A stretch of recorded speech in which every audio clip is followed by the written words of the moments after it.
Everybody gets back in and we'll do a quick debrief. I think maybe the police were going to show us some of their enforcement reports. Yes, So he's going to check with yeah. Tim whether Andrew they can know. Crook has been working on the highway safety improvement plan. Oh, great. So when we met him out on the street there, he was saying that he could bring his, There were some specific questions that people had about statistics, and like I said, unfortunately, it's tough because we're averaging probably 100 violations a week, I'm guessing, between bicycle and pedestrian.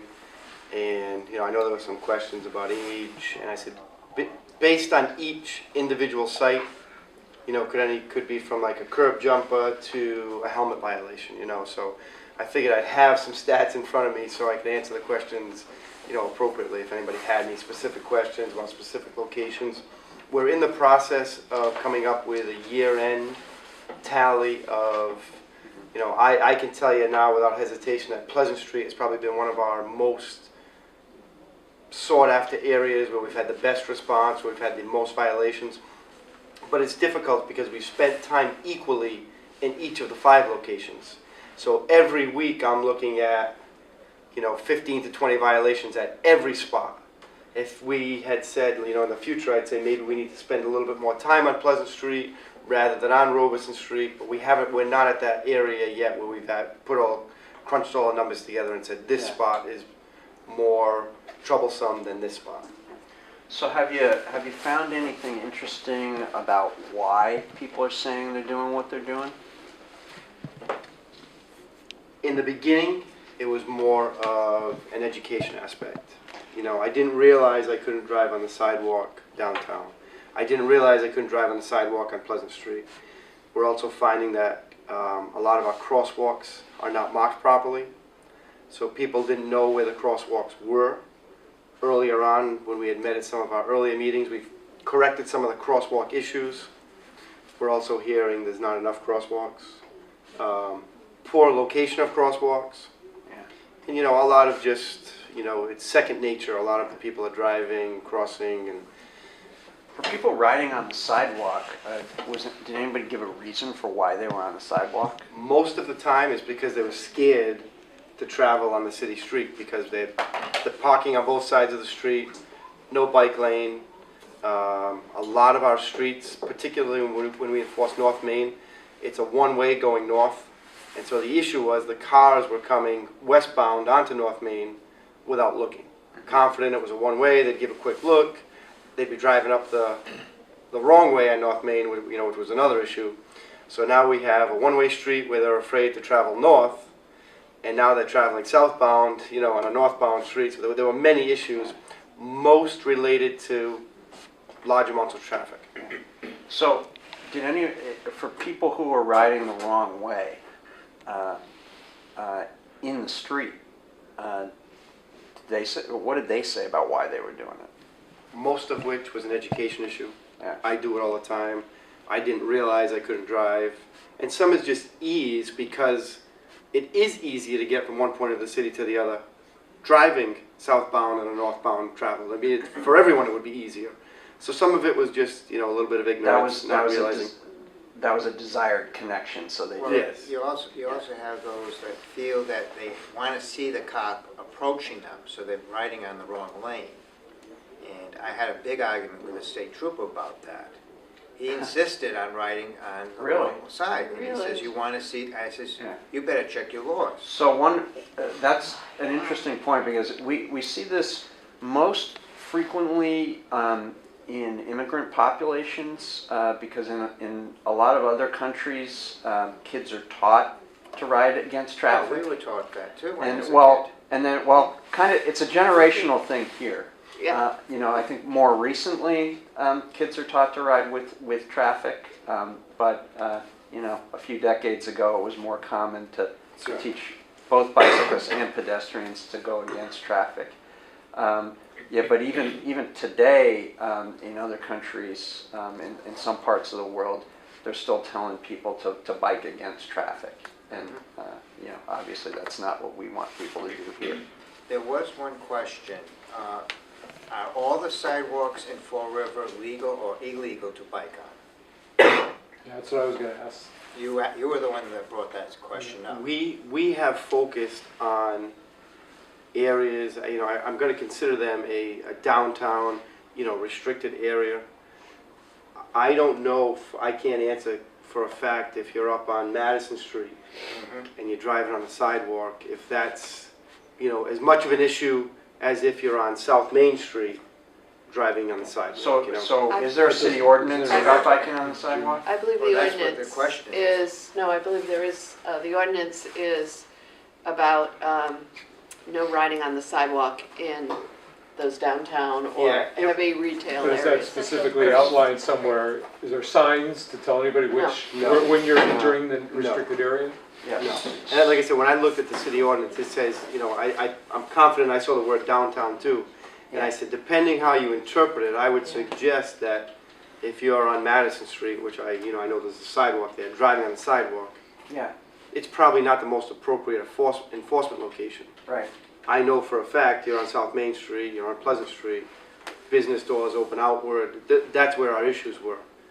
But I would suggest that it's more focused on downtown commercial areas Yeah. than it is secluded residential areas. Yeah, so state law is no biking on sidewalks in business districts, but you have to have the business districts defined in order for that to apply. So some communities, like City of Boston, even though there are businesses everywhere, actually has no I defined don't think business Florida district. has So it. it's actually not illegal to ride on the sidewalk in Boston.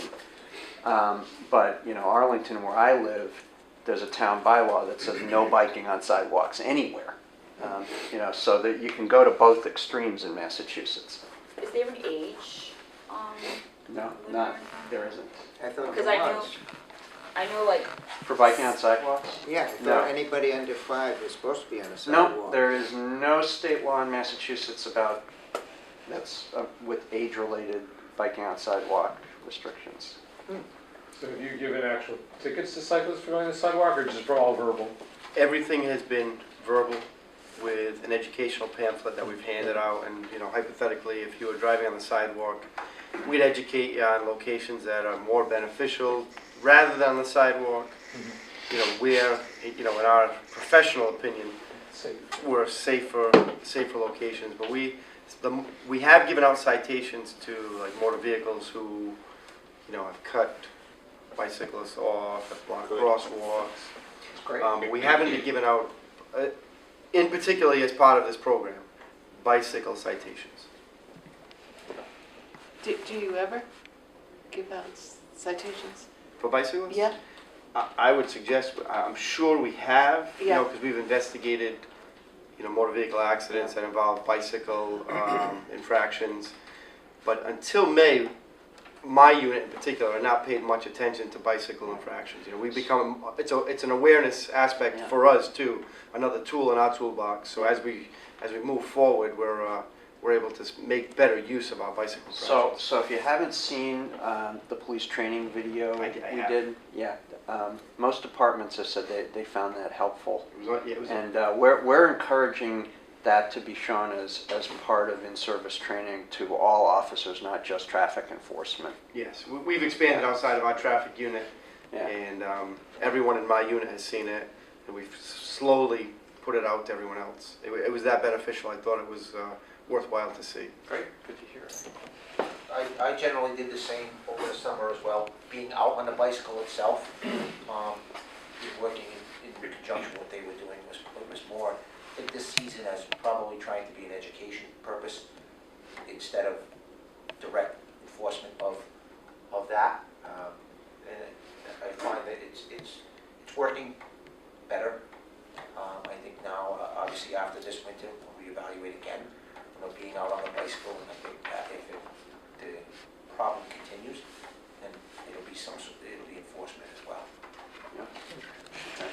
So any other enforcement-related questions? I just Before we wanted to wrap add up. like one thing. I've been actually reviewing the enforcement records, and one thing that I noticed, I know you guys are out there a lot, there were a couple of times where the police officer cited that person stated they had already been stopped before. So even though they're getting stopped, they're still doing it. And in addition to that, there were a lot of younger people on bikes riding on the sidewalks, and their parents told them to ride on the sidewalks.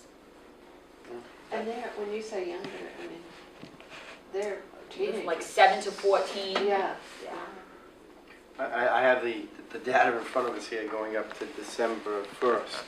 So as of December 1st this year, we're still going out Monday through Saturday, and there's 15 violations every day. So it started on May 19th, and they're still having issues. And I don't mean particular issues, but we're still able to find violations, Yeah. 6 months later.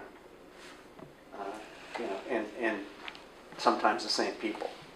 Certainly, I mean, Yeah. When we started doing all this work to encourage cycling, safety, and all those issues in Fall River, the thought was that even with, they were redoing, did the 25% plan for Plymouth Avenue, and it was a state-funded project, and they had not put in bicycle lanes. And, state law put in accommodate bicycles. So people from the bicycle committee were there and spoke up, and, the adjustment has been made. But the idea, even going back 3 or 4 years ago, was that there is no bicycling in Fall River. And I remember, I think it was Lieutenant Moretti or one of the other lieutenants saying he sees hundreds of bicycles out, so there's just been this burst of action, and so this is so important to be doing. And a lot of those people might have been there before, but until people were thinking about it, they were just kind of invisible, just Yeah. kind of faded into the background. Quick question, were most of the cyclists that you stopped, they weren't like recreational cyclists, they were using their bike as transportation? I meant to bring that up earlier. They weren't out cycling like for training purposes or exercising. It was getting from point A to point B, work, school. We do see recreational cyclists. We don't traditionally have issues with the recreational Yeah. cyclists. They're more versed in the laws. They're more versed in safety. They're more versed in hand signals. Traditionally, we did not see cyclists for training or for exercise reasons. It was more of the to and from. Would you say, is there a particular age group that really stands out in who you send in terms of bicycling? As I had spoke a little bit earlier, it depended on the location. I mean, some of the locations were predominantly young kids, around the parks, the Boys and Girls Club, and then North Main Street, South Main Street, which are major throughways from one end of the city to the other. We'd have the adults going to and from work, or the adults going, to and from different locations. So although there was no age-specific group that I saw violations, based on the location, we did see a little bit more youth violations than adult violations. All right. Great, that's helpful. All right, so to wrap up, we wanted to make sure that we've captured all your comments. So either Patrick or Alan. I think people were pretty good about kind of keeping the conversations contained, but if you had any interesting conversations out there that Alan or Patrick didn't hear, we should try to let them know what you were talking about. I think, did anyone have any thoughts now, having been out there, walked the route, looked at the streets and the intersections, on what jumps out at you as being the highest priorities for what we should be thinking about in terms of making changes? Yeah. Pleasant Street going to Front Street. I think when you're connecting that, when it ultimately connects from Somerset, when we're coming to the new pattern to get over to the bike path, I think we have to make sure that that is well explained, because if it's not and people try to go out onto Plymouth Avenue, it's just going to be chaotic to try and get down onto Wardell Street. I think that's, when it all gets connected, when everything comes into place, I think that's going to be one of our main points, that we have to try and keep people off Plymouth Avenue if we can and get them onto Front Street. So For good the way. bike path. For the bike path purposes, Yeah, yes. but to use Plymouth Avenue if you're heading towards Tiverton.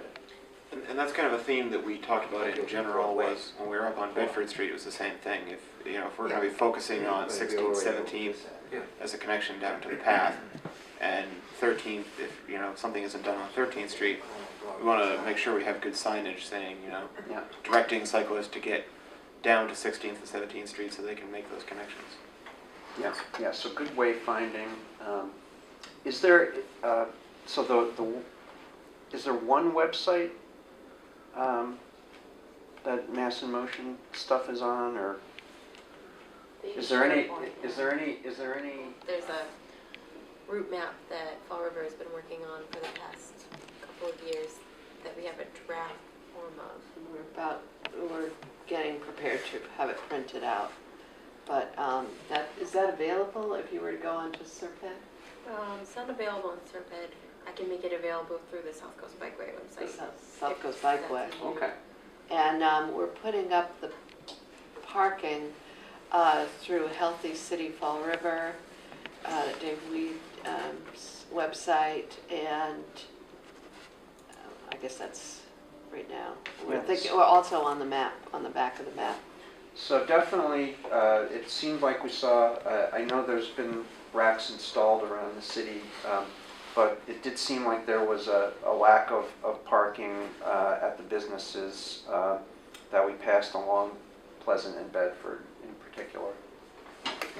And again, that's very important. If you're creating a more bike-friendly environment and a network of east-west and north-south corridors to help people get around, you really also need to make sure that when they get to where they're going, there's a safe place to park their bike, or they won't use your great network. All right. I wanted to bring up, you and I, as we were walking down Bedford, there were bike route signs. Yeah. And South Coast Bike Route as well. Mm-hmm. But you were saying, that these kind of signs give people the impression that the city is kind of sort of sponsoring this route or advocating this route as safe in some way, but there's absolutely no infrastructure on those roads, on that particular road.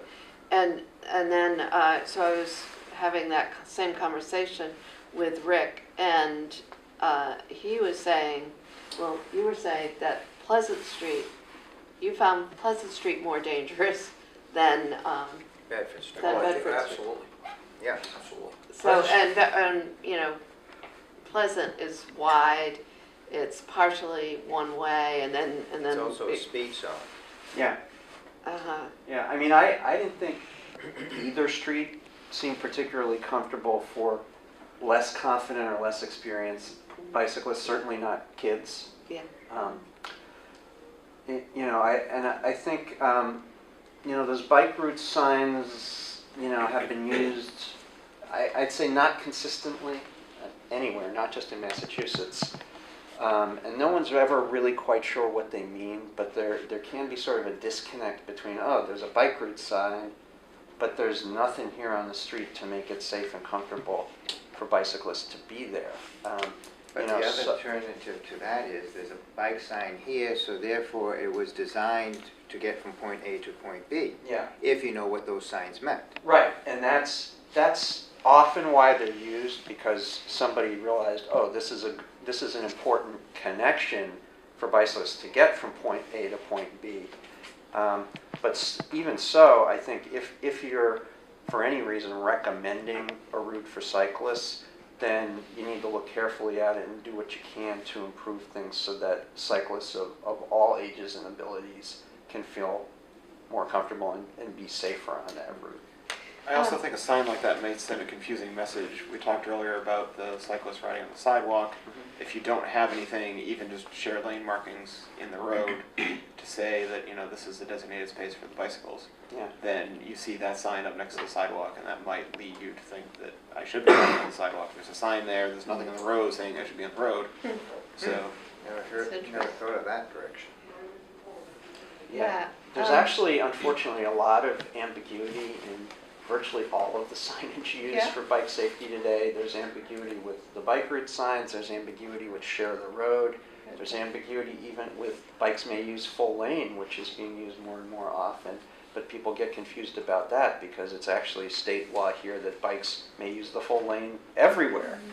You know, but people begin to think that when they start seeing those signs, some motorists are thinking that bicyclists can only use the full lane where that sign is. You know, so you know, all of these things were very well intended, but in actual practical use, we've discovered, you know, nationwide that they're not as clear as people thought they were. That's one of our complainers to our bicycle committee has been a person who's called several times, who's come to the bicycle committee to complain, who's been to the mayor's office, and then a few months ago wrote a letter to the editor. And I don't believe got any response, including from ourselves.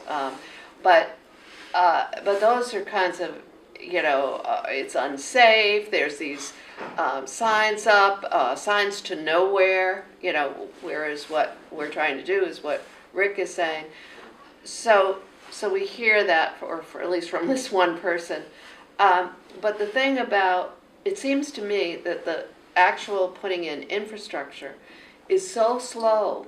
And I was saying that when we were walking, that, you know, we've done this, what we call a scholarship bicycle route. And in fact, that links from Westport to Assonet, and also all of these schools. And just, I mean, that's ready to be repainted, was ready to be repainted this summer.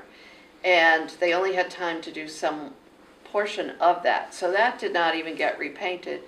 And in the meantime, we're planning the connection that's going to take you from Plymouth Avenue, when that's complete, up to Eastern Avenue. So it's an east-west. So you put up the signs in, you know, kind of to say we're getting there, but it might take us 10 years to get there. I remember talking to Steve Winslow in Gloucester, who was beginning to say, you know, we're probably not going to be doing the striping anymore. We're just going to put up the signs. So, boy, it's slow and it's hard. Yeah, I mean, it does take time, although I would say things have been accelerating here as policies have been changing just over the last few years. And then I didn't reiterate when we did the intro that there actually is money. MassDOT's got $2 million to make some of the infrastructure improvements that we're recommending in the 12 participating communities next year. So, you know, hopefully that'll help jumpstart some of that here. And I know MassDOT hasn't quite figured out how that money is going to be allocated, but you know, it seems to be moving in the direction of trying to give each of the communities a little bit to get started on something. Yeah, I mean, this stuff does take a long time, but you shouldn't feel like you have to build your whole network all at once. I mean, ultimately, we want the whole network in each community, but you got to start somewhere. So you may be putting in bike lanes when you get the opportunity that don't connect to anything, but you know, it's good if you have a plan in place and you see the vision that someday it will connect to something. But you got to take the opportunities when they arise. All right, so just some of the key things that come to mind for me. I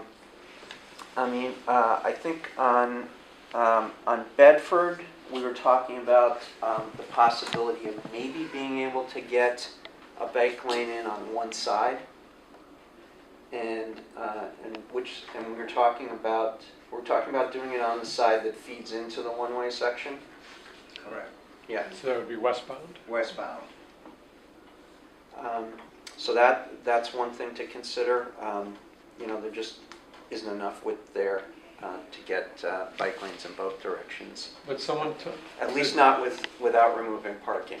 Mm-hmm. but Lisa told me when we were out there that now there's some talk in the city council of changing Bedford Street back to two-way? Correct. Oh, Well, really? not changing it back, turning it into a two-way. Oh, turning it to two-way. So Yeah, the section that is now one-way that is correct. would, okay. There's a particular person that's pushing that into a two-way street and two other streets into a two-way.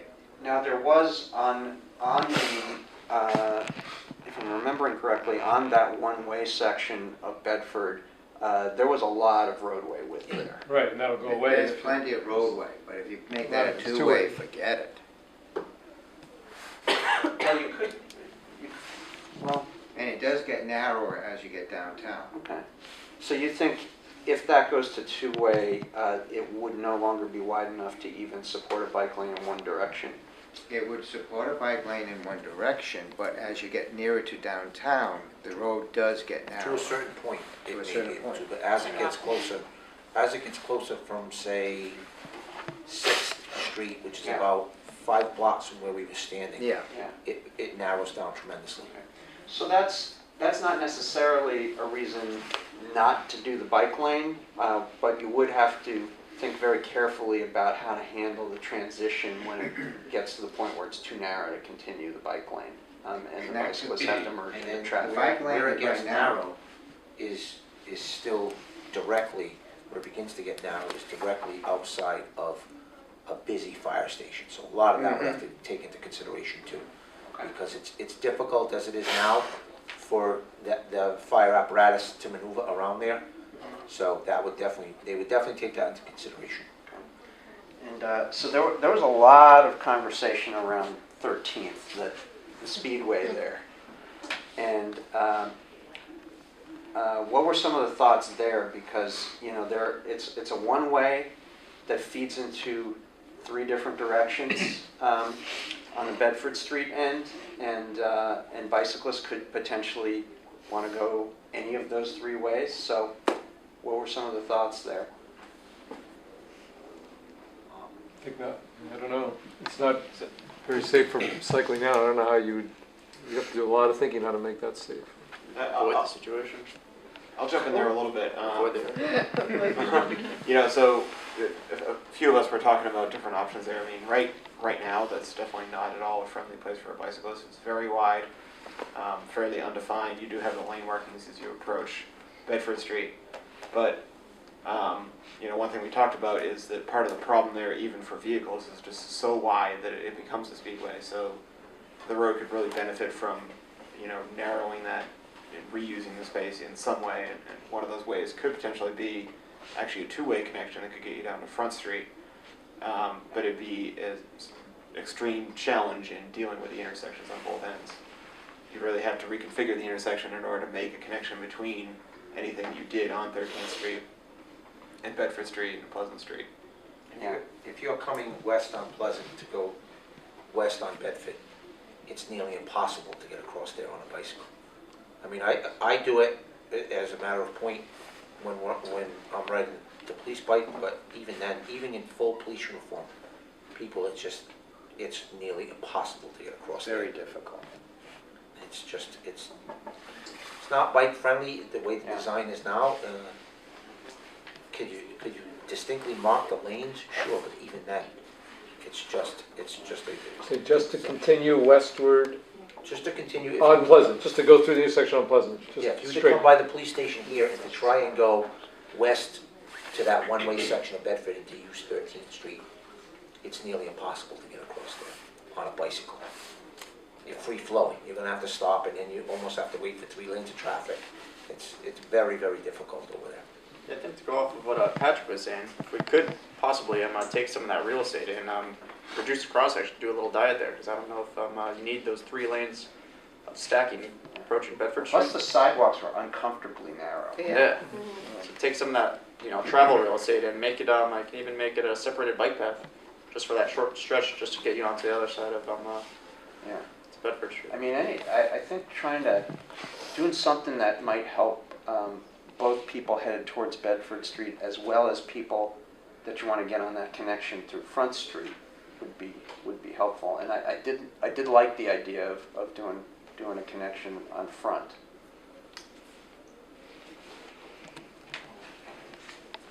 And I guess just for just a note, there's a 2012 bike cluster, HIP cluster, on Bedford Street, starting from 18th Street, and it stretches all the way down towards 12th Street. That is a high crash bike cluster in that region. I wonder why. I mean, that's other than the intersection. The intersection's awful, but just on the street itself, I wonder why. Do we know the causes at all? I don't have any crash data with me right now, but That's a high youth traveled, parks, Boys and Girls Club. I think part of it may also, it might not feed into that, but I think people try and avoid that 13th Street as much as possible. So they may be going across 16th, 17th, and 18th in order to get onto Bedford Street to go back that way. Yeah. And then it just, the narrow streets, 16th, 17th, 18th are narrow to come out of, and then Bedford Street is high volume, so that could be a contributing factor as well. The Boys and Girls Club is right there. That's true. Yep. yeah, I'm sure that. I bet you that's the, Is the cluster on Pleasant or on Bedford? Bedford. Bedford, where the boys club is. Yeah, it pretty much starts at the Boys and Girls Club and continues west up to 12th. Wow. So basically the whole distance we walked. Yeah. I'm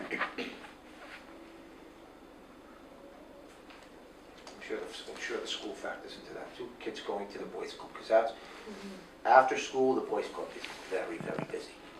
I mean, till 7, 8 o'clock at night, it's a very high volume boys and girls club.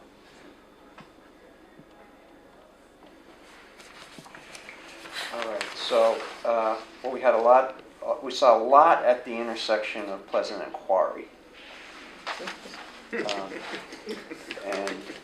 And one person rescuing a driver too. yeah, one police rescue while we were there.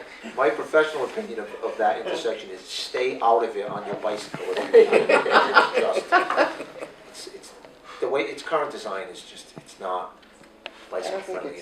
I don't think it's ever really been redesigned. No, I mean, that is a problem for both cyclists, drainage, traffic. It's a tough spot. So we talked about, with the upcoming crossing of the bike path further down Quarry, the potential need to assist cyclists making the left onto Pleasant from Quarry if they come off the bike path.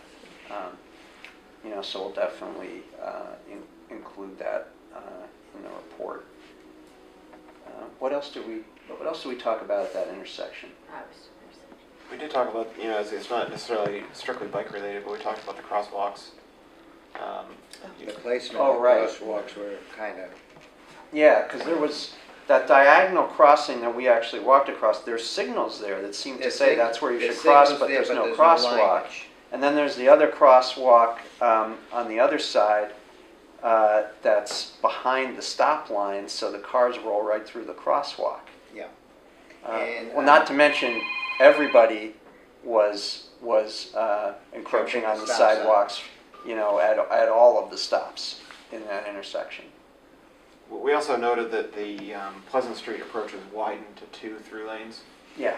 and then immediately narrow back down on the far side of the intersection, which for a cyclist going through there just complicates the issue because east and west of the intersection is room for you to be able to ride side by side with a vehicle, but once you approach the intersection, you have 2 narrow approach lanes, Yeah. and the cars are merging back on the other side, so it's a little chaotic. And being on a bicycle with all that activity and the weaving for the vehicles. I have to go up on the sidewalk most days when I'm out there, because it's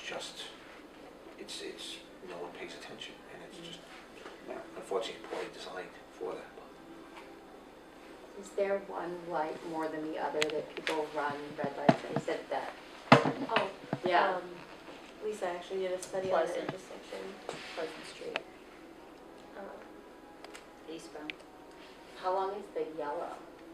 The clearance interval is not sufficient at that intersection, especially for people coming off of Quarry southbound, because it's so wide. So the clearance interval should be looked at. So do cyclists even attempt to get through? So the clearance On a interval yellow. doesn't work for motorists, so it definitely won't work for bicyclists. No, one of of the people that I stopped to talk to at that intersection, that was in the middle of the crosswalk. That's why she was in the middle of the crosswalk, because she wanted to go through the yellow lane. She got caught, yeah, and then they Correct. stopped there. Correct. The reason she stopped She is because stopped we were standing because, there. yeah. We were standing there. Other than that, she would have went right through that intersection. Yeah. And I know just in getting off that, in doing another traffic enforcement thing, our traffic enforcement unit's been doing over the last couple of months, that was one of the intersections that they were keying at as well, is that Pleasant Street intersection, because there's a tremendous amount of all different types of violations. I wish you go to Globe Corners. I think there's a lot of wish lists all over the city. Aaron? Okay. Like I say, it's not very well leveled there. Yeah.